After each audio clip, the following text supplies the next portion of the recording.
The world as it stands is no stranger to the loss of human life, yet the reaction to certain human lives was more pronounced than others these past few weeks. Yes, technically the media did cover the tragic events that took place in Africa, Lebanon, France, and Syria. However, it was Paris that invoked the hashtag #PrayForParis. It was about Paris that we shared however many current news updates we ran across. It was the French flag that was deemed worthy of being transformed into a filter by Facebook for its users to show solidarity, to stand with their fellow humans, to value human life, to express their empathy for the loved ones left behind with a lifetime marked with the pain of loss. Yet, it would seem that we have internalized our empathy, in which our humanity is inherent as a commodity. Empathy is defined as a psychological identification with or vicarious experiencing of the feelings, thoughts, or attitudes of another, and humanity refers to the quality or condition of being human. The Pray for Paris display indicates that our understanding of another leans towards another being whom we see as similar to us in the West, that is. However, as the most recent act of domestic terrorism on Planned Parenthood demonstrates, that there is even a deep divide in the empathy within our Western borders. If being humane is all-encompassing, then how can we justify attributing our selective empathy as characteristic of our humanity? The condition of being human, to be made up of flesh and blood, slave to the pangs of hunger and the agony of pain, in need of shelter from the elements, and capable of an endless bounty to be loved and love. How is that dissimilar to being human from one geographic location to another?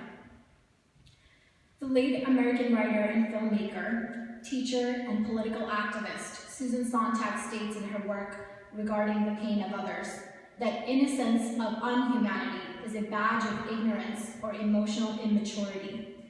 The Paris filter, or even others like it, fall short in administering the empathy they seek to convey. None of them are nuanced and complex enough to capture the humanity, dignity, and compassion which the terrorized and murdered around the globe deserve. It is even more imperative to note that these filters allow for a passive and most often an unsophisticated support system. It is simply a tool that conveys more of the toxic us versus them state of mind. Surat al-Nisa, the chapter on women in the Quran, deals mostly with women's rights in various capacities. Interestingly, the first part is actually legislative in nature, as is the section dealing with war and peace and how Muslims should act in these situations. Overall, this surah is among the most important and fundamental for fiqh, Islamic jurisprudence. In the very first verse, Allah subhanahu wa ta'ala says, "O mankind, reverence your Lord, who created you from a single soul and from it created its mate."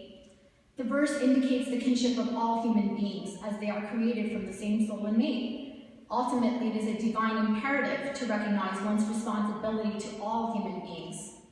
So let's invite ourselves to reflect on the nature of our empathy, essentially our humanity. Does the visual and or verbal solidarity we communicate justifiably reflect the value of all human life?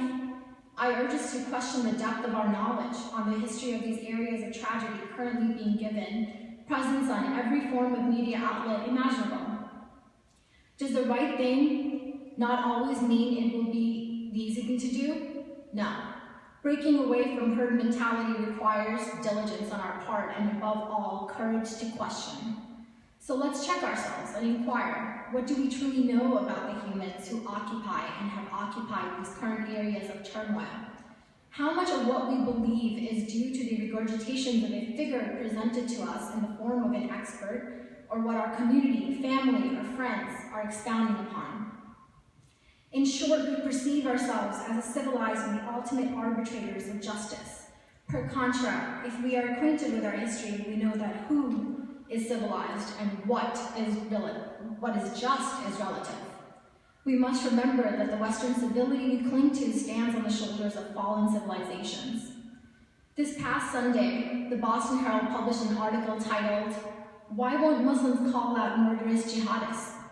The piece claims that most Muslims in Boston are silent about acts of terrorism and therefore that they agree with such acts. We must ask ourselves if it is civilized or just when we continue to question and demand of the average Muslim if they condemn such violence, or if Islam is the instigator of violence. Change the key terms of any other religion and its followers. Does credibility of such questions still stand? If someone we know had a family member who committed a crime, would we mark them or ourselves as guilty by association? Would we support a justice system if it demanded such a thing? Religious violence is deeply embedded in the history of this world, our world. I urge us to dig deeper and investigate the actors of violence who are visible, and especially those that are not. Let's take responsibility for the recumbent support we are peddling consciously or unconsciously. At a recent dinner, the new Muslim chaplain Taimullah Abdul Rahman drove home a very necessary message that our social, network-consumed generation is in need of. He quoted Albert Einstein on, "A ship is always safe at the shore, but that is not what it is built for." He spoke of our tendency toward inactivity when it comes to social justice work. We delude ourselves into believing that our words are enough, or in this instance, filters. Fundamentally, as humans inextricably tied to humankind, it is for us of the utmost urgency that we not only think, but also act. The time is upon us to learn the art of action. Neither our words nor displays of solidarity through a hazy flag coating over our pictures provides warmth to Syrian refugees, not migrants as some would allege, who have been and are like ants fleeing an anthill. If we have been detached and remain so from this human crisis, then let us allow the insurmountable human loss incurred by the people of Africa, Lebanon, France, and Syria to help shape our understanding of the enemy which terrorizes them all. Let's scale the physical and mental borders of geography, politics, and race that force or allow us to value one human life over another. Let's take the commodity out of our humanity and abandon being bystanders of calamities. Empathy begins in the heart, and the completion of its metamorphosis into humanity, eventually, requires the benevolence of action. Thus, the only self-inquiry which remains for us all is, what is the nature of my humanity?